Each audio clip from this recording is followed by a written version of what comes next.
Well, what's going on, everybody? It's your boys over Notice off DFS here to bring you guys a two-game WNBA slate breakdown for the games. Two-game West Coast late as hell slate.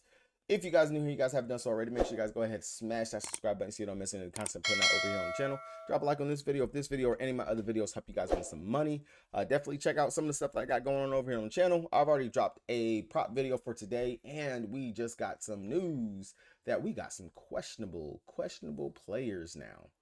Looks like Diana Taurasi and Rebecca Allen are both questionable for today. It has an update over here on RotoWire. The news just came out on Underdog. Gonna share that over on Twitter. If you guys aren't following me on the Twitter, X, whatever you want to call it, check the link down in the description below so you guys can see that. I normally am able to tweet out these starting lineups and stuff like that, things that I'm waiting on for the day. We'll definitely tweet that out over there. Let's run up the subs, well, not the subs, run up the followers over there, as well as hitting that subscribe button over here on the channel. I'm not gonna lie to you guys. Today's slate looks ugly, and DT being out, and also possibly Rebecca Allen being out, which I would imagine Rebecca Allen, she already wasn't feeling too well in that last game. I'm pretty sure. Got dropped by Caitlin Clark, things like that. She is, again, like I said inside of my prop video, this is an older team. I'm not surprised by some of these players being out, but if you're gonna tell me that DT might be out, Rebecca Allen probably is gonna be out, that's gonna end up boosting some players like Natasha Cloud, Sophie Cunningham should more than likely get the start, and she's gonna have to get a boost in regards to that. Kind of interesting to see who else would they start. Wondering if they will run. I mean, it would be no spacing if they started both Mac and BG. I can't see them doing that, but we'll get into all that when we actually get over to DraftKings to actually fully break it down and look at what we actually have for today's slate. So real quick, recap over the weekend. Over the weekend, we had some pretty decent games to go over and everything. Not too bad. We got to see Caitlin Clark go up against Diana Taurasi and the Phoenix Mercury yesterday, and they won. They went out there and they did their thing. They won that thing down there in the clutch, in the crunch time. And my girl, Kelsey Mitchell, which I honestly didn't understand why she was benched 5 minutes into the game, did not come back. You went with Erica Wheeler, which was just beyond stupid because Erica Wheeler has no offensive game truly like what Kelsey Mitchell could do, stretching the floor, spacing it out, things like that for them. And of course, you saw that in the second half. Kelsey popped off for what, 16 something points, 16, 18 points, something like that. It was very frustrating. But nonetheless, the Fever, they won. They went in there. They beat those old bag of bones out there. The Dream going up against Liberty was a much closer game than what it should have been, honestly. But having Courtney Vandersloot back in starting lineup, it is what it is. And then of course, actually getting Canada out here for the Dream, it pays dividend. They look better with Canada, an actual playmaker out there for them, which is one of the things that they needed. Haley Jones, I'm not too surprised, and all her numbers are taking a dip. And then of course Tina Charles, we're having a true playmaker out there in Canada, definitely is a boost for her out there as well. But then over here on the other side, Sabrina, she of course takes a hit with Sloot being back. Not as much production coming from her, of course. Sloot, she's going to go ahead and get all those assists, things like that. Stewie is Stewie. She went out there, she had a pretty good game. She balled so hard. Over here, the Lynx taking on the Sky. This was a much closer game than what I was expecting for it to be. The Lynx still looking like they're a little hungover. They definitely started out very slow. Got it buckled down in that second quarter. It ended up being 18-15, and then from there they literally just kept it rolling. The Sky only 5 points in that fourth quarter. That's a bit concerning right there for this team. But Reese, she keeps her streak of double-doubles alive. 10 points, 16 rebounds. She did it. I was really questioning it because she had 4 points in the first half going into the second. I was very concerned because she was not able to really get her shot to fall at all. 4 of 16, and we already know that she has to come and take the little hip shot. So going in there versus Alana Smith, going up against Fee, things like that, it was definitely pretty frustrating and hard for her going in that matchup. If you guys played Cardosa yesterday, I really do feel sorry for you. 10 rebounds, 3 points, did not do anything in the 31 minutes that she played out there. That was bad. But if you play Lindsay Allen, which I'm not gonna lie, I was not on Lindsay Allen. I seen a lot of the field was actually on Lindsay Allen, and it really made me scratch my head. It was just trying to understand, what did I miss with the Lindsay Allen? What did I miss with that play? Because she balled. She was in the perfect lineup. 13.7 assists, 6 rebounds, a steal, two blocks. She played a very good game, was very efficient out there from 3 as well. Pretty surprising in regards to what she actually went out there and put up. It really truly threw me off for what she did. Really expecting more from Courtney Williams going up in the revenge matchup against her former team that traded her. Her and Alana Smith. Alana definitely, of course, had the better game over the two. 7 rebounds, 4 blocks, and 11 points. Fee eventually got it going in the second half. The defensive stats really propelled her. Was I faded Fee, but she ends up going up there dropping 50 fantasy points. Of course, big part due to the 4 blocks and 3 steals. If she did not have that extra 14 fantasy points from that right there, I don't believe that Fee would have been optimal and definitely would have been fine with the fade if you would have went ahead and took that right there. Looking over on Saturday's slate right there, the Aces taking on Mystics. Big Mama Dolson. Big Mama Dolson, man. She has been killing it. 23 points, 3 assists, 7 rebounds, and just a force from fucking three, man. She I can't say enough. If I would have took down with the original lineup that actually had Dolson instead, I ended up fading, got off of Dolson and went somewhere else. But Dolson was low owned. If I would have played Dolson, I would have ended up taking down the stuff that I was in. And if I would have had to have bought a Dolson jersey, like straight up, hands down. But the year that she's having, man, she's balling. She's killing it. She's really doing really well. Love what I'm seeing. Love the upside and everything, especially for the fact that she's stroking it from three. There's not too many bigs that are going to step out there out of the lane out there to her, and she's just free range. Hey, I'm just gonna shoot, and that's what she does. Looking very good out there.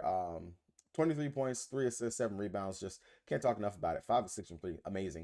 And then, of course, the Aces. If you faded A'ja Wilson this day, you did very well. 13-6, 13-4 was Asia's price.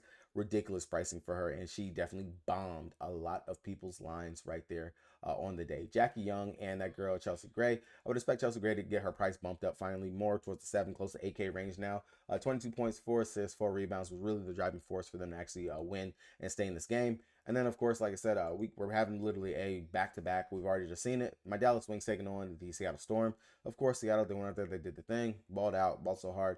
A good game, pretty much a balanced scoring. Having Horston in that starting lineup, it makes so much sense. We've seen it. The writing was on the wall. The writing was on the wall for Vivian to not be in the starting lineup.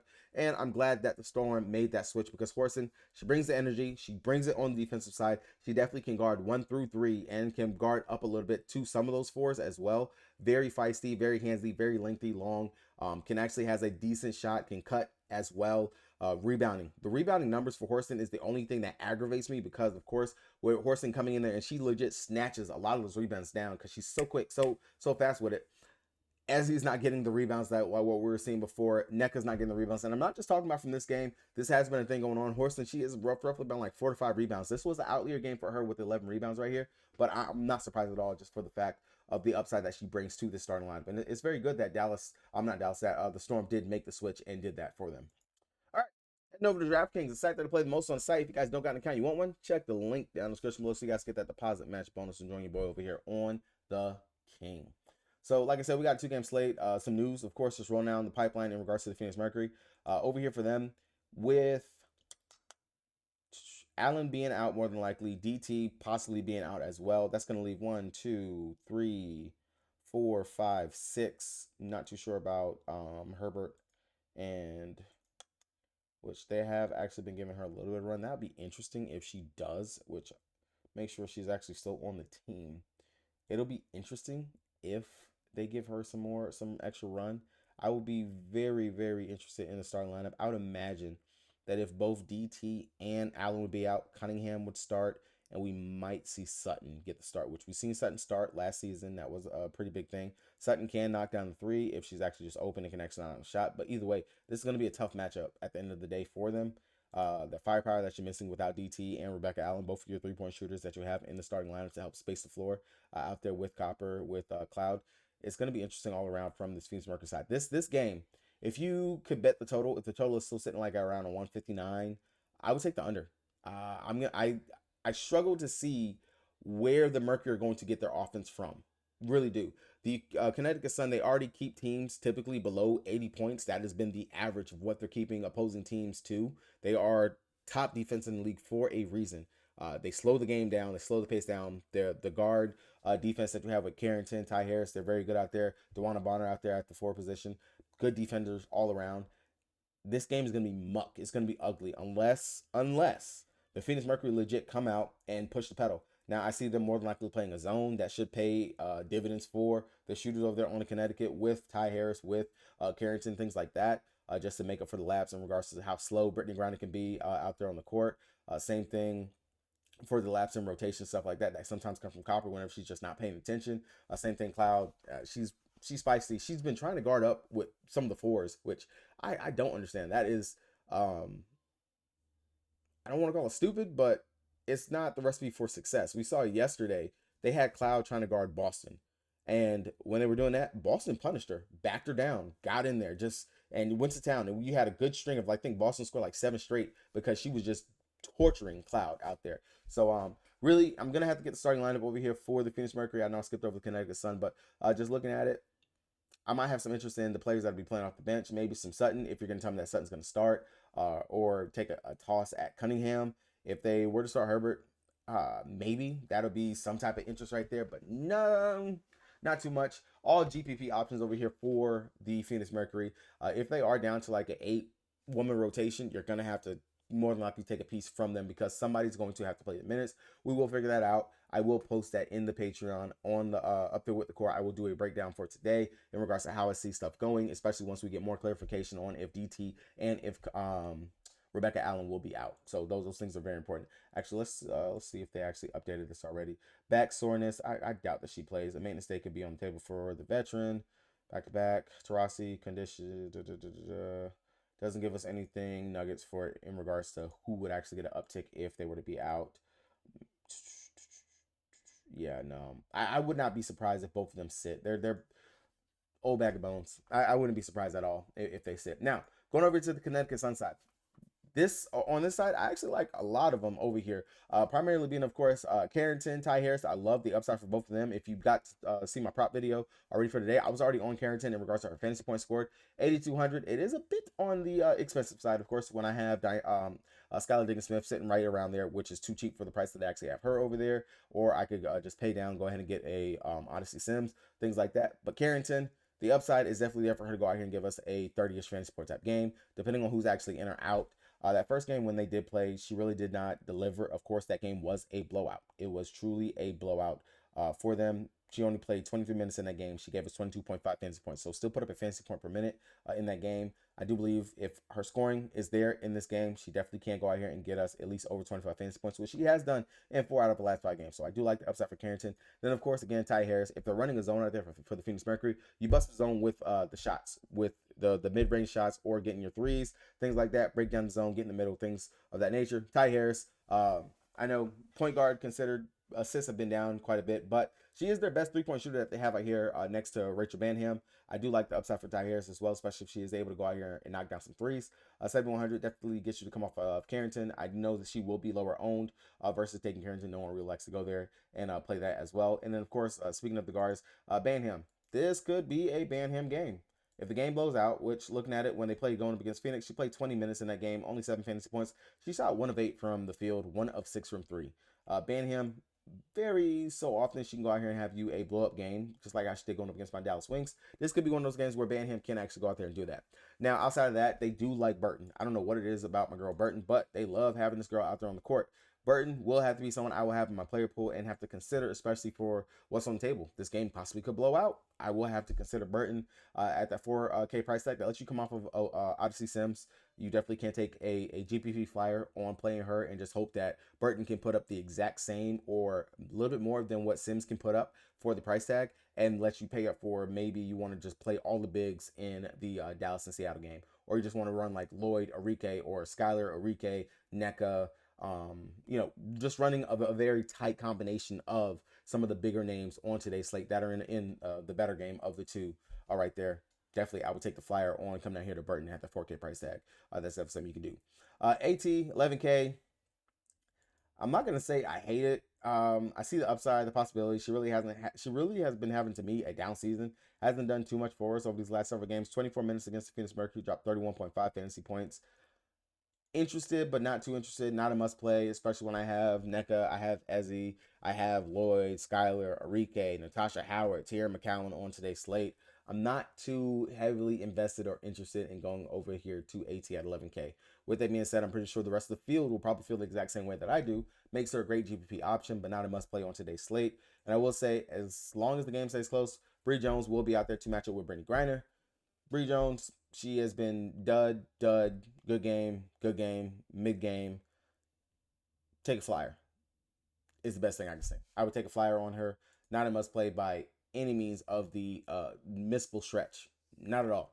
But someone I could definitely see going to mess with. And if you want to take a chance on her, I don't actually mind that. And then, of course, over here, if you do think that both those two are going to be out, BG already has a pretty high usage. Could see her getting some more usage here in this game. Played 31 minutes yesterday.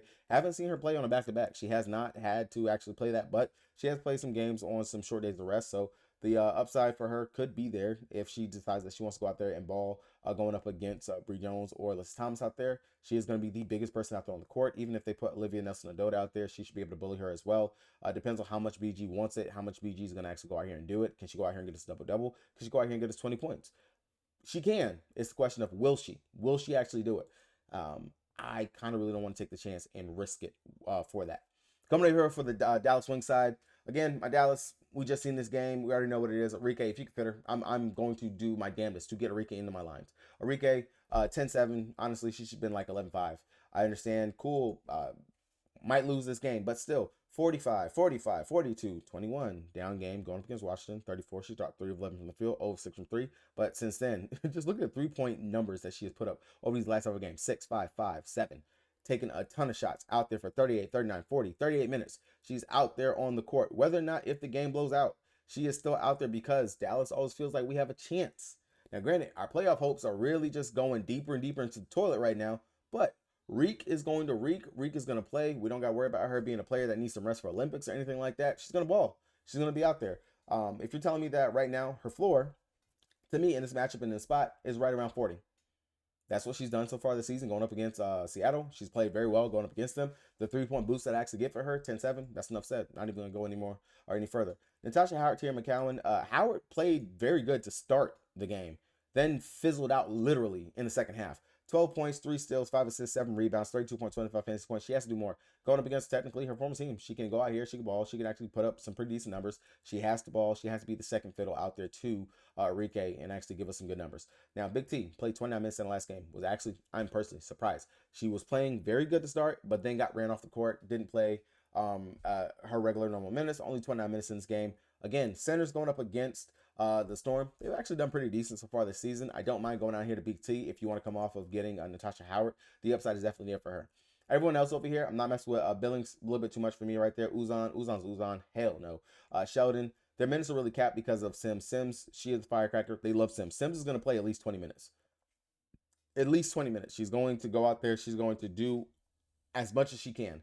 Now, Sims can be efficient or she can be not efficient. As we've seen, that last game, that was a not efficient game from her. 3 of 11 out there from the field, 4 assists, 3 rebounds, 2 steals. That's what she does. She brings energy. She brings the tenacity. She can definitely set up players, push the pace and everything. I do like the upside. 5,400. That is a good. That's a good bump in price for her. But right now, unless we get the news about what's going on for the Phoenix Mercury, she grades out as the best value play on the slate at 5,400. She's playing damn near 6-woman role minutes out there. She's going to play at least give you about 23 to 25 minutes. She's going to be out there. I might as well go ahead and play Odysseus Sims. Go ahead and just take the safety of 20-ish fantasy points that she can go ahead and get me. Call it a day. Now, again, like I said, if maybe they start Burton, I see the realm of taking the chance because Burton, like I said, the rotation and everything for the Phoenix Mercury, for the Connecticut Sun, it could be shortened for the fact of they might blow the Phoenix Mercury out. Phoenix Mercury are missing players. If Suge Sutton gets to start, I see the realm of the world where I'm going to probably want to play Suge Sutton. And I don't have to pay up for the 5-4-4 who isn't starting, capped at the 24 minutes. And you have the upside that you can actually get from another player who is starting. Minutes equal production. Production equals fantasy points. I say it all the time. Going over here to the other side on Seattle, everybody's in play. Neck is in play. Lloyd's in play. Ez is in play. Skylar's in play. Horson's in play. I do like going to Skylar at that 8-5. That is way too low to me in my eyes for Skylar Diggins-Smith. She has not had a 30-plus fantasy point game in her last 2 games. Only gone over this 2 out of her last 5 games. The writing's on the wall. She only took 8 shots in the last game. Pretty efficient, 4 of 8. No threes. Actually went down. Dallas will keep this game closer. Skylar should have to actually do a little bit more. Lloyd really popped in that last game, but she did take a ton, look at that, a ton of trips to the free throw line. A lot of her points, 16 of 17 from the free throw line, came from her getting free throws. That is what it was. If they do a much better job actually defending her this time, 8-5 for Skylar. That to me is too low. I don't see why. Some flyers that you can actually take. You can take a chance on Sammy. You can take a chance on Russell. Both of those I actually don't mind as value options because they will get some run and burn off the bench. Russell, because Dallas, we do play pretty big, and she will see it. She's averaging right now 11 fantasy points this season going up against the Dallas Wings. Same thing for Sammy. Both of them are averaging right around that exact same thing for both of them. So I don't mind. Yeah, I don't mind going to either one of those right there for today. But all right, guys. Pretty much that is truly the breakdown. Like I said, it is a pretty ugly slate as always. Make sure you guys subscribe so you guys don't miss any content over here on the channel. Let me know down in the comment section if you guys actually follow tennis. If you guys want the tennis bets, I will. I got some time. I might be able to record a video, or I'll just slap them up on the Patreon and then put them up on the community tab over here on the channel. So if you guys aren't subbed, you're not gonna see it on my community tab. But I'm enjoying the tennis. It's Wimbledon. You know, we get to see some pretty good games. If you guys are not in the Discord or haven't been following me for a while, you guys do not know I actually do watch tennis. I do like it. I watch a lot of sports. Of course, when you're a gambler, you end up watching a lot of stuff that you don't think that you would watch. I have not made it to table tennis yet, though. Have not. Have made it to ping pong. That stuff right there, that's not me. But tennis, definitely the plays, the bets that I was on for today. Waiting for one more to cash out right now. Looking pretty good so far. So definitely let me know if you guys would like to get that right there. I will definitely go ahead and drop those for you. With that being said, it's your boy Zoe. Hopefully you guys got something from this video. Drop a like on the video if you haven't already. Peace.